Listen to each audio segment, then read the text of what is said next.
와, 지난주에 저희가 배운 내용이 네. 크리스찬으로서 제사 음식을 먹어도 되나 안 되나. 와, 이거였는데 사실 그게 음식에 국한된 건 아니잖아요. 맞아요. 어떠셨어요? 저는 물론 행동도 조심해야 되겠지만 크리스찬으로서 눈치를 조금 더 봤으면 좋겠다 이런 거. 맞아요. 다른 사람 좀 배려해라. 네. 맞아요. 지난 시간의 핵심은요. 음식을 먹고 안 먹고가 중요한 게 아니라 나를 통해서 다른 사람이 시험에 든다면 하지 말아라. 그렇죠. 이게 결론입니다. 맞아요. 나의 믿음을 통해서 다른 사람들이 시험 당하면 안 안 되잖아요. 돼요. 맞아요. 안 돼요. 잘합시다. 잘합시다. 맞습니다. 모사님 안녕하세요. 안녕하세요. 아이고 반갑습니다. 네, 안녕하세요. 안녕하십니까. 네, 다 잘 지내셨습니까? 네. 네, 다시 이렇게 만나 뵙게 돼서 반갑습니다. 네.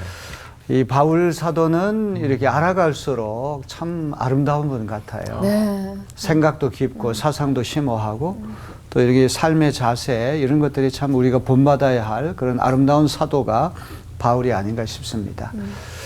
이제 오늘 고린도전서 9장 말씀 우리 공부할 터인데 바울의 사고와 또 자세가 얼마나 아름다운지 오늘 여러분들이 충분히 아마 느끼는 그런 시간이 될 것 같아요. 네. 오늘 수업 고린도전서 9강 종이 된 자유인. 바울이 고린도에 가가지고 18개월 동안 체류하면서 복음 전파한 이야기 다 잘 아시죠? 네. 네. 근데 바울이 그 고린도에서 복음 전할 때 고린도 사람들 신세 앉은 것도 여러분 아시죠? 맞아요. 신세도 일을 아니에요. 또 따로 했다. 네. 그렇죠.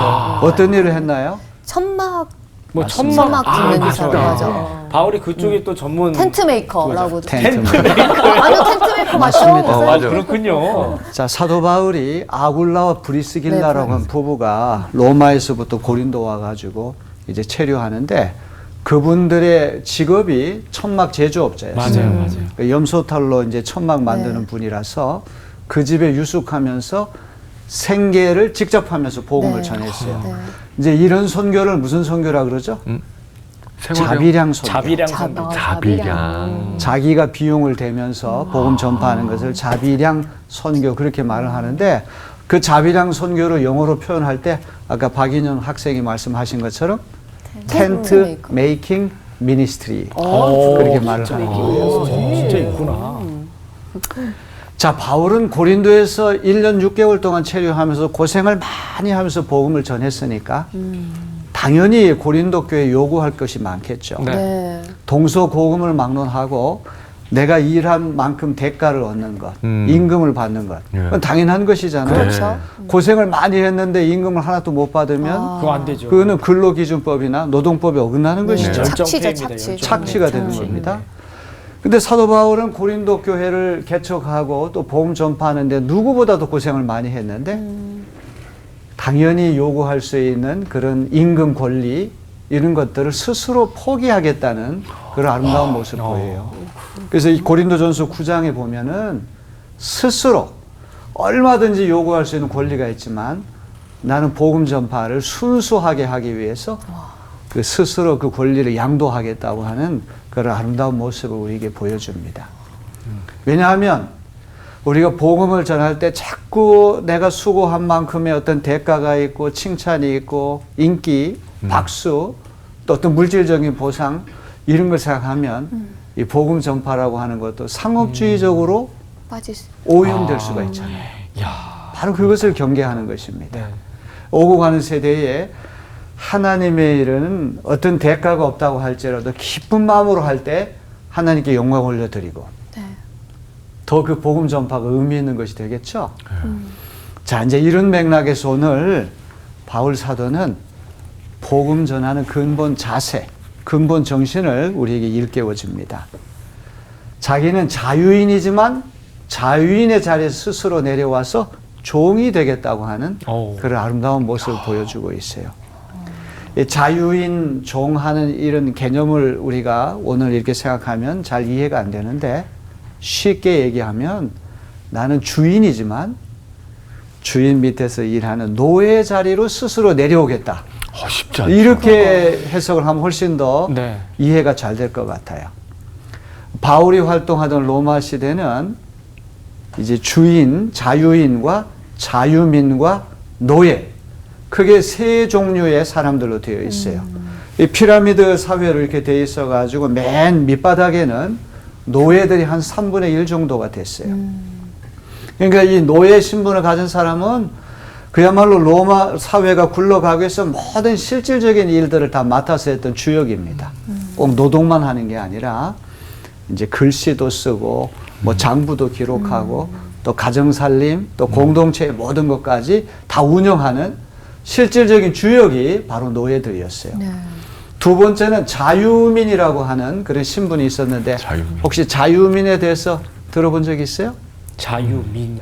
자유민은 노예로 있다가 풀려난 사람을 자유민이라고. 확실히 다르네요. 자유인은 한 번도 노예가 된 적이 된 없는 적이 거예요. 없는. 주인 신분에 높은 지위에 있었던 사람은 주인이고 자유인이고 이제 자유민이라고 하는 개념은 한때 노예로 있다가 풀려, 뭐 해방된 돈을 거죠. 주고 풀려난다든지 이렇게 된 사람을 자유민이라고 얘기를 하는 거예요. 자, 나는 자유인이지만 주인이지만 복음 전파를 잘하기 위해서 스스로 노예의 자리로 내려오겠다. 오늘 이 아름다운 말씀을 우리가 함께 공부하겠습니다. 네. 다 같이 읽어보겠습니다. 준비됐습니까? 네. 시작. 나는 어느 누구에게도 얽매이지 않은 자유로운 몸이지만 많은 사람을 얻으려고 스스로 모든 사람의 종이 되었습니다. 참 아름다운 말이죠. 네. 나는 어느 누구에게도 얽매이지 않은 자유로운 몸이지만 많은 사람을 얻으려고 스스로 모든 사람의 종이 되었습니다.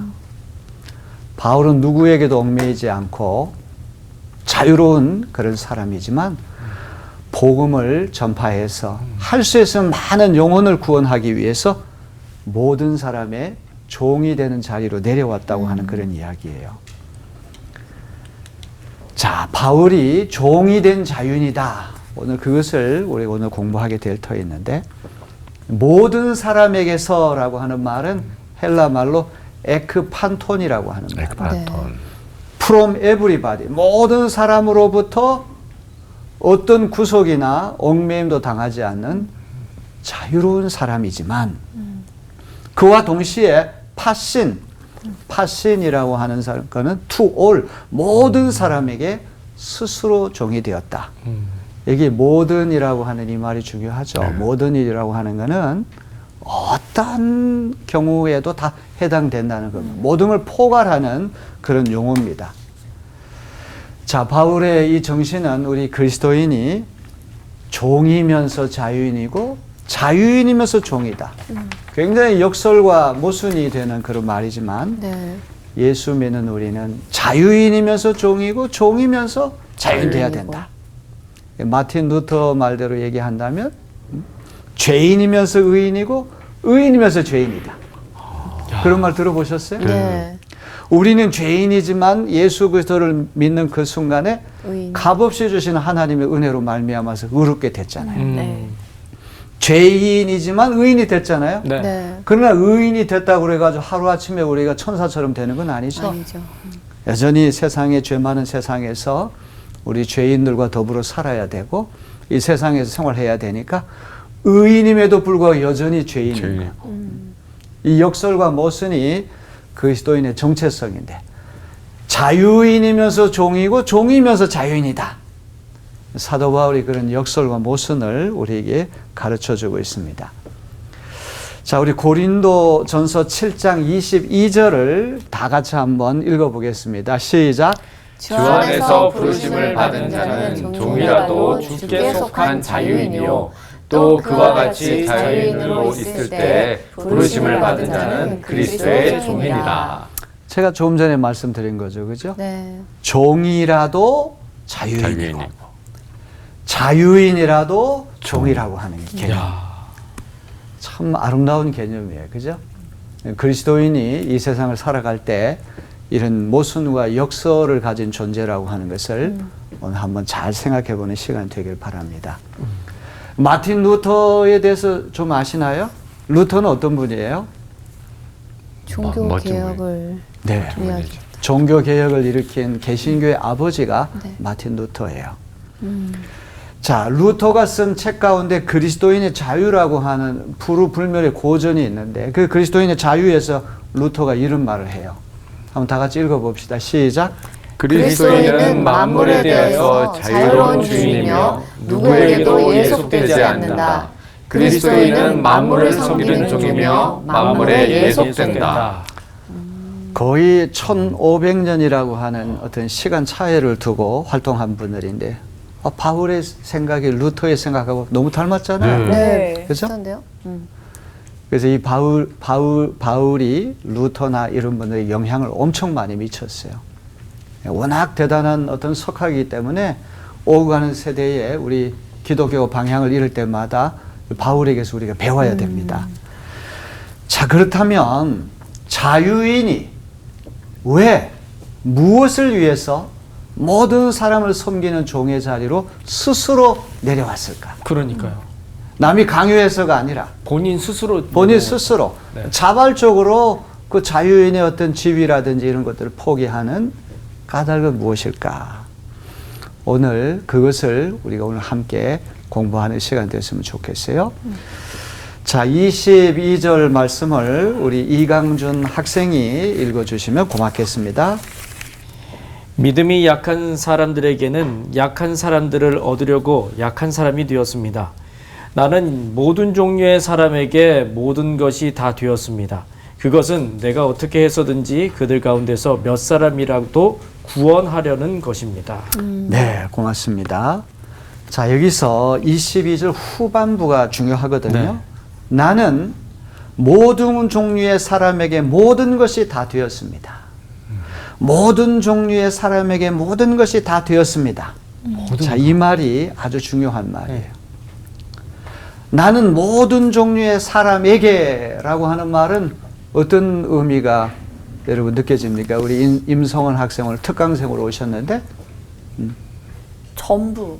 그냥 네, 그냥 네. 누구나 전부라고 하는 말은 백인이나 흑인이나 황인종이나 네. 한국 사람이나 남녀노소. 일본 사람이나 그렇죠. 상관없고. 부자나 가난한 사람이나 계급의 차이 없이. 계급이나 신분이나 차이 없이 남녀노소 빈부귀천 네. 모든 것을 뛰어넘어가지고 네. 모든 종류의 사람. 이 전도의 대상은 특별한 부류의 사람만이 아니라 모든 종류의 사람이 전도의 대상이 된다는 말이에요. 그죠? 네. 성격이 좋은 사람에게는 복음 전하는 게 아니라 성격이 고약한 사람에게도 복음 전해야 되는 거예요. 선량한 사람에게만 복음 전하는 게 아니라 아주 사악한 사람에게도 복음을 전해야 되는 거예요. 이게 모든 종류의 사람이라는 거죠. 네. 네. 모든 것이 다 되었다고 하는 말은 내가 복음 전하는 사람 처지로 내려가가지고 그 사람 형편에 맞게 잘 적응하고 순응하면서 복음을 전하겠다고 하는 그런 태도를 이야기하는 마음 것입니다. 같아요. 자, 모든 종류의 사람에게 모든 것이 다 된 이유는 무엇입니까? 그것은 내가 어떻게 해서든지, 여기 빨간 글씨를 잘 보셔야 돼요. 어떻게 해서든지라고 하는 말은 영어 성경에 보면 by all possible means, 모든 가능한 수단을 총동원해서 한 영혼을 건질 수 있다고 한다면 수단과 방법에는 끝이 없다는 것이죠. 그 영혼만 건질 수 있다고 한다면 가능한 모든 방법을 다 한번 써보겠다는 것이죠. 그들 가운데 몇 사람이라도 구원하려는 것입니다. 몇 사람이라는 표현도 재미있죠. 다 구원하면 좋은데 실질적으로 다 구원하기는 힘들잖아요. 그렇죠. 100명한테 전도했는데 100명이 다 예수 믿고 구원받기는 어렵죠. 아, 그럼 너무 좋죠. 항상 현실이라고 하는 거는 이제 몇 사람만 이 복음으로 돌아오게 됩니다. 그런 현실적인 것을 이야기를 하는 것입니다. 자, 그래서 이제 이 말씀 오늘 다시 한번 요약할 테니까 잘 보세요. 복음 전도의 범위와 복음 전도의 방법과 복음 전도하는 사람 전도자의 자세, 이 세 가지를 오늘 바울 사도 말씀을 통해 제가 요약을 해봤어요. 저희가 읽어야 되는 건 아니죠? 아니, 안 읽어도 됩니다. 자, 복음 전도의 범위는 파신이라고 하는 헬라 말을 쓰는데 파신이라고 하는 건 모든 사람에게, 아까 모든 종류의 사람에게라고 하는 표현 여러분 기억나시죠? 네. 우리 복음은 한국 사람에게만 전하는 것이 아니고 일본 사람에게도 전해야 되고 중국 사람에게도 전해야 되고 아프리카, 라틴 아메리카, 전 세계 모든 인종, 모든 민족에 다 복음 전해야 되고 지위나 계급이 각각 다르다고 할지라도 어떤 성향, 어떤 도덕성, 어떤 종교를 가진 사람들이라 할지라도 다 이 모든 사람에게라고 하는 범주에 들어가는 것입니다. 전도의 대상은 끝이 없다. 두 번째, 복음 전도의 방법, 판토스라고 하는 말인데 가능한 모든 수단을 총동원해서 이런 의미가 있어요. 이제 결정적으로 중요한 말이 복음 전도자의 자세인데 모든 것이 되겠다는 판타라고 하는 말. 판타라고 하는 말 아주 중요한 말입니다. 자, 그러면 9장 20절로부터 22절까지 20, 21, 22절을 한번 읽어주시기 바랍니다. 유대 사람들에게는 유대 사람을 얻으려고 유대 사람 같이 되었습니다. 율법 아래에 있는 사람들에게는 내가 율법 아래에 있지 않으면서도 율법 아래에 있는 사람을 얻으려고 율법 아래에 있는 사람 같이 되었습니다. 율법이 없이 사는 사람들에게는 내가 하나님의 율법이 없이 사는 사람이 아니라 그리스도의 율법 안에서 사는 사람이지만 율법 없이 사는 사람들을 얻으려고 율법 없이 사는 사람 같이 되었습니다. 믿음이 약한 사람들에게는 약한 사람들을 얻으려고 약한 사람이 되었습니다. 나는 모든 종류의 사람에게 모든 것이 다 되었습니다. 그것은 내가 어떻게 해서든지 그들 가운데서 몇 사람이라도 구원하려는 것입니다. 네, 고맙습니다. 자, 이제 모든 것이 되었다고 한 신뢰를 네 가지 이제 예증을 하고 있거든요. 네. 이제 더 많이 얘기할 수도 있지만 가장 중요한 네 가지를 바울 사도가 이제 말씀을 해요. 첫째는 유대인들에게 가서 복음 전할 때는 어떻게 됐다? 유대인같이 같이 되었다. 그러면 내가 아프리카에 가서 복음을 전한다 그러면 아프리카 아프리카 사람처럼 되었다. 이런 표현이 되는 것이죠. 두 번째는 율법 아래에 있는 사람들에게는 율법 아래 있는 자 같이 되었다. 히브리 민족에게 율법이라고 하는 것은 아주 중요하잖아요. 네. 모세가 시내산 호렙산에 올라가서 십계명을 비롯해가지고 하나님 주신 율법 계명, 이 언약 백성, 율법 백성이라고 하는 것이야말로 이스라엘 민족의 정체성을 특징짓는 것인데, 내가 이제 복음을 받아들여서 크리스찬 되었다고 할지라도 율법 아래 사는 사람들을 무시하지 않고 그들을 이해하고 그들 처지로 내려가가지고 잘 들어보고 복음을 전하겠다는 그런 자세거든요. 세 번째는 율법이 없는 사람들에게 율법 없는 자처럼 됐다. 자, 두 번째로 율법 아래에 있는 사람들 하면은 이스라엘 민족, 히브리 민족이 떠오르는데, 율법 없는 사람 그러면 누가 떠오르는 거예요? 이방인. 이방인이라고 하는 개념을 쓰면 우리가 조금 어색한 개념인데, 네. 이제 유대인들의 세계관은 이 세상의 인류라고 하는 것이 유덴 und nicht 유덴, 독일말로 얘기하면 유대인들과 비유대인 딱 두 인종만 있는 거예요. 네. 그러니까 유대인이 아닌 다른 모든 사람은 다 뭐가 되는 거예요? 이방인이 되는 거예요. 그러니까 율법 없이 사는 사람들은 이방인. 네. 옛날 우리가 복음을 받아들이기 전에 우리들 처지가 율법 없는 사람들이죠. 그죠? 자, 그 다음에 이제 네 번째는 약한 자들에게는 약한 자가 되었다. 자, 오늘 우리 다른 거 다 잊어버리더라도 요 네 번째만 여러분 잘 생각한다면 바울의 진의를 정확하게 간파할 수가 있을 거예요. 제 판단에는 이렇게 네 가지 범주를 든 이유는 순전히 네 번째를 이야기하려고. 그만큼 중요한 거. 바울 신학에 있어서 이 강한 자, 약한 자라고 하는 이 개념은 아주 중요한 개념이거든요. 네. 조금 이따가 이제 제가 그 설명을 좀 하려고 그래요. 자, 여러분, 유대인들에게는 유대인같이 되었다고 하는 이 말씀을 우리가 한번 생각해 봅시다. 바울은 유대인입니까? 유대인 아닙니까? 바울은 유대인이죠. 유대인이죠. 네. 유대인이면서 로마 시민권을 가진 네. 사람인데, 그는 헬라화된 사람이에요. 그러니까 이중 문화, 이중 언어에 살던 사람이 바울이라는 사람이에요. 그래서 바울의 히브리식 이름이 뭡니까? 사울이라고 하는 이름이에요. 어떤 사람은 사울이라고 하는 이름은 이제 회심하기 전에 이름이고, 보통 바울이라고 그렇게 하는 알고 이름은 회심한 후의 이름이다. 이렇게 해석하는 건 잘못된 둘 다 거예요. 같은. 이제 미국에서 태어나고 자라난 한국 사람이 한국 이름도 하나 갖고 있고 미국 이름도 하나 갖고 있잖아요. 네. 그 똑같은 거예요. 이게 바울은 히브리식 이름이 사울이고 헬라식 이름이 바울이에요. 두 가지 이름 다 갖고 다니는 사람이죠. 자, 바울은 유대인입니다. 그런데 유대인인데 유대인처럼 되었다. 조금 여러분 좀 어색하죠? 그건 그러네요. 바울이 얘기하려고 하는 어떤 의도는 어떤 의도일까요? 그러니까 유대인들에게 전도를 하려면, 하나님을 전하려면 유대인과 같은 풍속을 갖고 있는 그런 모습들을 더 많이 비춰줘야 되는 거죠. 이방인적인 모습보다는. 그래서 조금 더 중립적인 모습보다는 그쪽에 더 가까운 모습들을 더 많이 보여주지 네, 않았어요. 아주 정답에 아니요. 가까운 그런 말씀을 제가 해주셨습니다. 알겠어요. 네. 바울은 이방인들을 위해서 전도를 많이 했거든요. 그러다 보니까 유대인들이 핍박도 하게 되고 타겟이 됐으니 그거를 그들에게 설득을 하려면 또 다른 유대인이 돼야 되기 때문에 나는 유대인이면서 유대인처럼 한다. 이거 아닐까요? 좋아요. 우리 강준 학생하고 추천 학생이 다 아주 좋은 대답을 해주셔서 바로 그 얘기예요. 바울은 기본적으로 이방인을 위한 사도잖아요.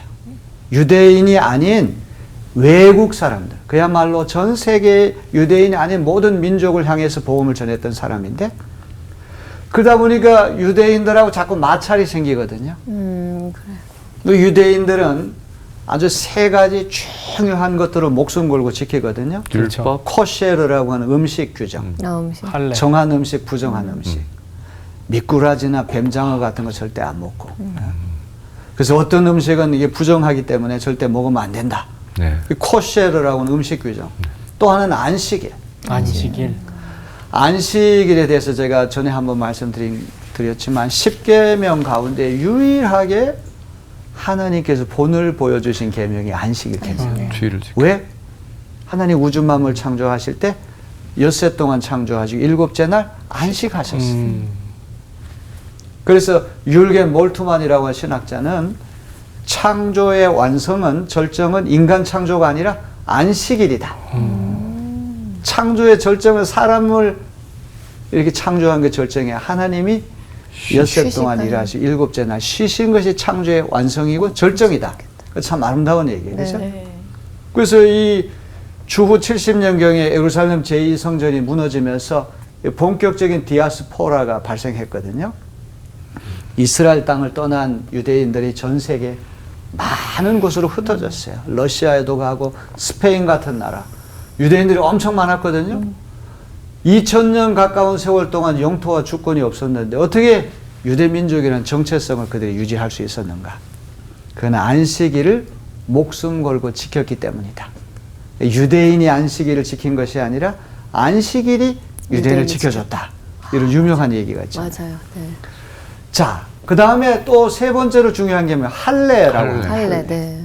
할례라고 하는 건 사내아이가 태어나면 난지 8일 만에 포경 수술을 해주는 것인데, 네. 이거는 피지컬 메모리, 신체적인 기억이에요. 목욕탕 같은 데 가서 할례 받은 일 표시를 보게 되면, 아, 나는 아브라함의 자손이고 하나님의 선택받은 민족이야. 그 신체가 자기의 정체성을 일깨워주는 기억이 된다는 그런 말이에요. 이렇게 배타적인 어떤 율법을 고수하는 그 유대인들에게 이방인을 위한 사도로서의 바울이 얼마나 많은 박해를 받았겠습니까? 네. 실제로 바울은 유대인들에게 많은 핍박을 받았거든요. 그래서 유대인들에게 유대인처럼 되었다고 하는 얘기는 아까 이야기하신 것처럼 나는 유대인들을 구원하기 위해서 유대인들의 풍속을 최대한 존중하고 배려하고 이해하면서 그들 처지로 내려가겠다. 이런 태도를 얘기하는 것입니다. 자, 그러면 이제 네 번째가 결정적으로 이제 중요하다고 제가 말씀드렸으니까 우리 박인영 학생이 9장 22절 전반부만 다시 한번 읽어주시겠습니까? 네. 믿음이 약한 사람들에게는 약한 사람들을 얻으려고 약한 사람이 되었습니다. 믿음이 약한 사람들에게는 약한 사람들을 얻으려고 약한 사람이 되었습니다. 바울의 고백인데요. 자, 이 세번역 성경에 보니까 약한 사람들, 약자 그러니까 내 도대체 건강이 약한 사람이야. 금전적으로 체격이 약하고. 약한 사람이야. 그러니까요. 신분이나 지위가 약한 사람이야. 여러 가지 약한 우리 상황을 우리가 상상해 볼 수 있잖아요. 네. 그러니까 도대체 약한 사람들은 어떤 면에서 약한 사람들이야? 특정을 하려고 하는 과욕 때문에 앞에다가 단서를 붙여요. 믿음이. 약. 그런데 헬라 원어 성경 읽어보게 되면 믿음이라고 하는 표현이 없어요. 그러니까 제 생각에는 이건 오역이다. 사도 바울이 얼마나 심오한 사람인가를 알 수 있거든요. 오고 가는 세대의 약한 자들이라고 하는 건 꼭 신앙 세계에만 약한 것이 아니다. 살다 보면 건강 잃어버리면 하루아침에 내가 건강 면에서 약자가 될 수도 있고, 그렇죠. 잘 나가다가 갑자기 사업이 실패해가지고 낭떠러지로 이제 떨어져가지고 물질적인 경제적인 면에서 약자도 될 수가 있고, 그죠? 여러 면에서 우리는 약자로 될 가능성이 있단 말이에요, 그죠?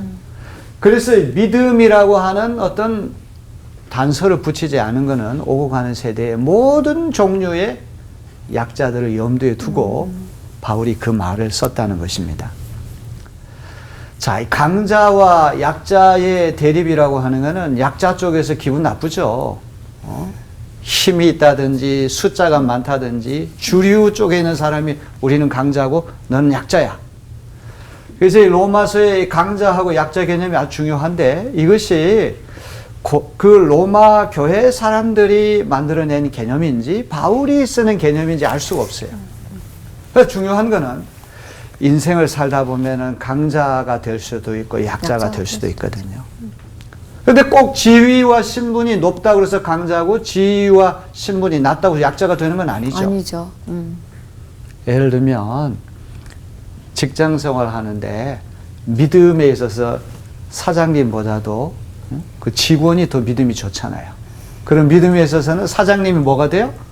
약자가 되죠. 그 직원은 강자가 돼요. 또 인격이나 도덕성에 있어서도 지위나 신분이 꼭 높다고 해가지고 강자가 되는 건 아니잖아요. 네. 훌륭한 사람들이 더 밑에 있는 사람 더 많을 수 있어요. 그래서 이 강자와 약자라고 하는 건 인생을 사는 동안에 올라갈 수도 있고 내려갈 수도 있고 누구나 강자 쪽에 갈 수도 있고 약자 쪽에도 갈 수 있어요. 그죠?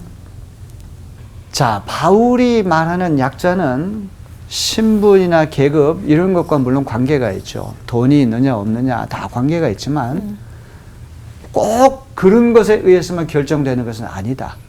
이걸 염두에 두고 우리가 한번 생각을 해봤으면 좋겠어요. 네. 자, 바울이 이 약한 사람들에게는 그 약한 사람들을 얻기 위해서 내가 약자의 처지가 되었다고 하는 이 말은 위에서부터 내려가는 정신, 아래에서부터 위로 올라간 정신이 아니에요. 이 정신하면 뭐가 퍼뜩 떠오릅니까? 예수님의 성육신. 우리 인간의 몸을 입고 하나님의 높고 높은 자리에서 낮고 천한 이 땅에 오신 그 성육신의 자세가 꼭 이 자세 아닙니까? 네, 그죠? 네, 맞네요. 맞습니다. 이 바울이라고 하는 분하고 예수님하고는 동시대 사람이거든요. 거의 연령이 같은 분인데 한 번도 바울은 육신의 생전에 예수님 만난 적이 없고 그가 만난 예수님 어떤 예수님? 부활하신 예수님. 그런데도 어떻게 이렇게 예수 정신하고 바울 정신이 서로 맞아떨어질 수 있을까? 그게 참 신비한 것이죠. 자, 그런 것들을 염두에 한번 더 보시기 바랍니다. 자유인이 종의 자리로 내려오는 것은 약자를 존중하고 배려해서 자신이 그 약자가 되는 일이다. 약자가 된다고 할 때 똑같이 되는 게 아니라 그 형편과 처지를 헤아려 보면서 그 밑으로 내려온다는 그런 이야기예요. 야, 근데 저는 이 말에서 약자가 된다는 것. 내가 이미 약자는 아닌데 이 사람의 마음을 공감시키기 위해서 그 약자가 되어 간다는 거. 근데 솔직히 제가 생각하기에는 쉽지는 않은 것 같아요. 많이 쉽지 않죠. 부자인데 쉽지 않죠. 이제 좀 가난한 사람들의 좀 생각과 그런 것들을 반영해 주지만 이 사람이 저를 봤을 때에는 그런 느낌을 못 받을 수 있잖아요. 어떻게 내려올 수 있고 어떻게 그 사람들에게 공감을 얻을 수 있는지 약간은 좀 고민될 것 같아요. 진정성이 있어야지. 네. 맞아요. 내가 상당히 부유한 위치에 있지만 나도 한때 엄청나게 고생해가지고 밑바닥 생활을 하고 정말 돈 한 푼도 없이 이렇게 자수성가해서 내가 이렇게 됐다. 그러면 나도 옛날 정말 돈이 없어가지고 버스표 하나 없어가지고 엄청나게 먼 거리를 걸어 다닌 적도 있고 눈보라도 맞아보고 비도 맞아보고 이런 경험이 있다. 그래서 가난한 처지에 내려가서 그분의 형편을 공감하는 거. 이게 약자 처지로 내려오는 건데 진정성이 결여되면 에이 괜히 동정하는 거 아니야? 쇼하는 거 아니야? 그럴 수도 있죠. 이렇게 생각할 수도 있다는 거예요. 네. 그러니까 항상 우리가 약자가 될 땐 진정성 있는 그런 행동을 보여줄 필요가 있다. 내가 굉장히 건강한 사람인데 암에 걸리거나 아주 불치병에 걸린 그런 분이 있을 때는 야 얼마나 힘들까, 얼마나 낙심이 될까. 한번 그분의 처지를 충분히 공감하면서 그 밑으로 내려가 보는 거. 이게 약자로 내려가는 거란 말이에요. 자, 자유인이 종의 자리로 내려오고 강자 처지에서 약자 처지로 내려오는 것이야말로 예수 정신이다. 예수님의 성육신 정신이다. 제가 그 이야기를 여러분에게 드리려고 그래요. 자, 빌립보서 2장 5절로부터 8절에 이런 아름다운 말씀이 있어요. 케노시스 정신이라고 제가 표현을 했는데 한번 따라해봐요. 케노시스. 케노시스라고 한단 말은 비운다는 비운다. 비운다. 꽉 찬 것들을 다 비워내는 것이 케노시스인데 예수님이 하나님의 독생자이시고 하나님과 똑같은 분인데 만유의 주, 만왕의 왕이신데 그 모든 영광과 권세를 다 내려놓으시고 사내를 알지 못하는 한 10서너 먹은 수천여의 자궁 속에 태 속에 들어갈 만큼 콩알 만큼 작아지셨어요. 세상에 이런 하나님이 어디 있어요? 참 놀라운 일이죠. 그죠? 우주 만물을 창조하시고 우주 만물을 다스리시는 그 대단하신 하나님이 수천여의 태 속에 들어가는 콩알만큼 작아지셨고 예수님 태어나실 때 이야기 잘 아시죠? 요셉이 호적 조사하기 위해서 그 다윗의 고향인 베들레헴에 갔는데 그 인구조사, 호적조사하라고 사람들 너무 많이 와가지고 여관이란 여관은 다 사람들 가득 찼잖아요. 네. 예수님 어디서 태어나셨어요? 마구간에서. 마구간. 말고요. 짐승이 잠자는 축사에서 태어나시고 그 하나님의 아들이 황금 요람에 누워도 모자랄 판데 어디 들어가 계셨습니까? 구유에 네? 들어가 있어요. 구유에 들어요. 구유가 뭐예요? 말 말이- 여물통. 여물통. 여물통이죠. 짐승의 밥통을 얘기해요. 네. 여러분 이것이 바로 예수 정신이라는 거죠. 참 아름다운 정신 아니에요? 하나님께서 자발적으로 자기를 제한시켜서 가장 낮고 천한 처지에 가장 어린 순하고 순한 아기의 모습으로 그 하나님의 아들이 구유에 여물통에 짐승의 먹이통에 누워있는 모습을 한번 상상해 보세요. 그리고 예수님이 십자가에 달려 돌아가실 때 오른편 왼편에 강도 흉악범 있는 거 잘 아시죠? 네. 오늘 우리가 예수님 십자가에 매단다 그러면 예수님 같은 거룩한 분을 어떻게 강도들 틈바구니에 어떻게 매달 수 있어? 둘은 이쪽에 예수님 따로 이렇게 할 텐데 정확하게 센터에 예수님 계시고 오른편 왼편에 강도 둘이 달려 있잖아요. 자, 이것도 참 신비한 거예요. 그래서 어떤 목사님이 구원받은 강도 이야기를 가지고 복음의 진수가 거기 그대로 다 들어가 있는데 이 구원받은 강도는 예수님의 지상 최후의 동반자고 천국 최초의 동반자다. 예수님 마지막 숨지실 때 베드로, 야고보, 요한 다 도망갔잖아요. 근데 제일 흉악한 죄인이 예수님 옆에 있는 거예요. 그리고 낙원이라는 곳이 어떤 곳인지 모르지만 그 낙원이 천국이라는 천국에 제일 먼저 들어간 사람도 베드로, 야고보, 요한이 아니라 흉악한 강도라고 하는 이게 참 복음의 비밀이 아닐 수 없습니다. 자, 이 케노시스 정신이라고 하는 것은 위에서부터 아래로 내려오는 정신이다. 지금 그 이야기를 하려고 제가 이 말씀을 드리고 있습니다. 자, 빌립보서 2장 5절로부터 8절 한편의 시와 같이 찬송가와 같이 참 아름답게 예수님의 케노시스 정신을 우리에게 보여줍니다. 자, 이거를 우리 박인영 학생이 한번 읽어주세요. 찬찬히. 네. 여러분 안에 이 마음을 품으십시오. 그것은 곧 그리스도 예수의 마음이기도 합니다. 그것은 곧 그리스도 예수께서 보여주신 태도입니다. 그는 하나님의 모습을 지니셨으나 하나님과 동등함을 당연하게 생각하지 않으시고 오히려 자기를 비워서 종의 모습을 취하시고 사람과 같이 되셨습니다. 그는 사람의 모양으로 나타나셔서 자기를 낮추시고 죽기까지 순종하셨으니 곧 십자가에 죽기까지 하셨습니다. 네, 고맙습니다. 여기 보면 자기를 비워서 종의 모습을 취하시고, 이 비운다고 하는 말이 케노시스거든요. 여러분 안에 이 마음을 품으십시오. 그리스도의 케노시스 마음을 품으라는 것입니다. 예수의 마음이죠. 예수께서 보여주신 태도입니다. 자세입니다. 근본이 하나님과 똑같은 분이나 하나님과 동등됨을 당연하게 생각하지 않으시고 오히려 자기를 비워서 종의 모습을 취하셨다는 거예요. 바울도 이런 예수 정신, 케노시스 정신을 그대로 받아가지고 내가 주인이고 자유인이지만 한 영혼이라도 더 건지고 구원받게 하려고 나는 스스로 그 자유를 포기하고 종의 자리로 내려와서 섬기고 돌보겠다.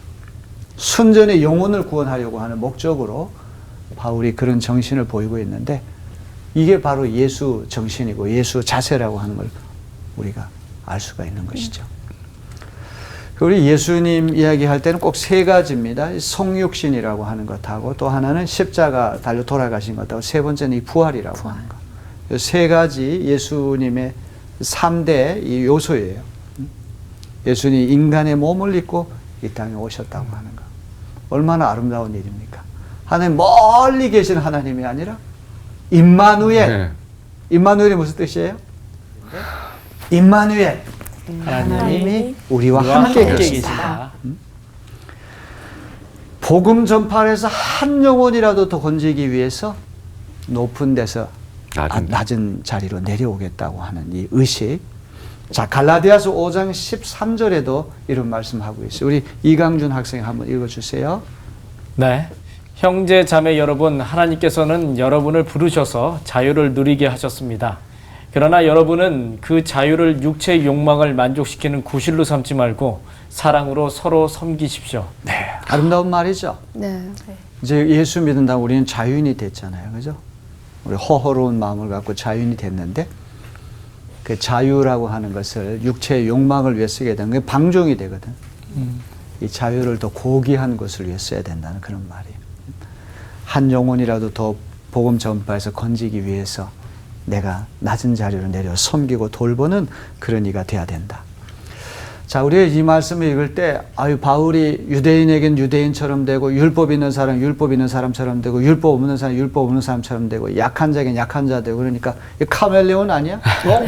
아주 변덕스러운, 그냥 너무 융통성 있게 그렇게 가는 거 아니야? 이렇게 우리 오해할 수 있는데, 바울이 얘기하려는 그거 아니에요. 복음 그 자체, 복음의 메시지 그 자체는 확고하게 붙드는 것이죠. 네. 다만 그 복음을 전파할 때 상황, 복음을 받아들이는 사람 처지가 형편이 각각 다르기 때문에 그렇죠. 그들의 형편을 다 고려해가지고 그들을 섬기고 돌보는 낮은 자세로 내려오겠다. 이것이 바울의 진짜 정신이지. 여기 가서는 이렇게 되고 저기 가서는 저기처럼 되고 그게 절대 아니에요. 카멜론이 되라는 얘기가 아니란 말이죠. 자, 이제 오늘 말씀의 이제 결론을 우리 고린도서 10장 33절 말씀을 이제 다 같이 읽으면서 오늘 제 강의를 마치려고 합니다. 다 같이 한번 읽어볼까요? 네. 시작. 나와 같이 모든 일에 모든 사람을 기쁘게 하여 자신의 유익을 구하지 아니하고 많은 사람의 유익을 구하여 그들로 구원받게 하라. 사도 바울과 같이 모든 일에 모든 사람을 기쁘게 하여. 이것도 참 어려운 말이에요. 네? 헬라인을 기쁘게 하다 보면 유대인이 기쁘지 않고, 이쪽 사람을 기쁘게 하다 보면 저쪽 사람은 기쁘지 않을 수가 있죠. 그죠? 그래서 어떻게 모든 일에 모든 사람을 기쁘게 할 수 있느냐? 불가능하다. 바울이 얘기하려고 하는 것은 그런 것이 아니라 그런 정신으로 하란 말. 그렇죠. 모든 일에 모든 사람을 기쁘게 하려, 유익을 주고 기쁘게 하려고 하는 자세로. 그걸 그렇게 하려면 어떻게 돼? 자신의 유익을 구하면 안 되겠지. 그 사람이 기뻐하는 것을 위해서 한다면 자기 내가 좋아하는 것대로 포기할 필요가 있잖아. 케노시스. 그들로 하여금 구원을 받게 하라. 자, 이제 오늘 강의를 마쳐야 될 텐데 오늘 참 귀한 정신을 배웠죠? 네. 자, 이런 것이 그리스도 정신이고 바울의 정신이고 기독교의 정신이라고 하는 거 참 아름다운 것이죠. 네. 세상의 어떤 자본주의, 물질 만능주의, 경쟁 이런 것하고는 전혀 다른 차원의 세계를 우리에게 보여주잖아요. 네. 참 어려운 길이지만 바로 그 길에 구원이 있고 생명이 있기 때문에 우리 노력해야 되겠죠. 오늘 강의를 잘 들어주셔서 고맙습니다. 네. 자, 우리 또 감사합니다. 다음에 봅시다. 네, 감사합니다. 감사합니다. 이게 내려놓는다는 게 쉬운 일은 쉽지 아닌 것 않죠. 같아요. 네. 그런데 바울이 가장 중요한 건 예수님을 전하겠다는 그 목적과 사랑이 있기 때문에 이렇게 스스로 내려놓고 약자의 길을 걷고 있었던 것 같거든요. 우리도 마찬가지로 예수님의 분명한 복음과 함께 사랑으로 이렇게 캐노시스하는 그런 한 주가 되셨으면 좋겠습니다. 네. 수고하셨습니다.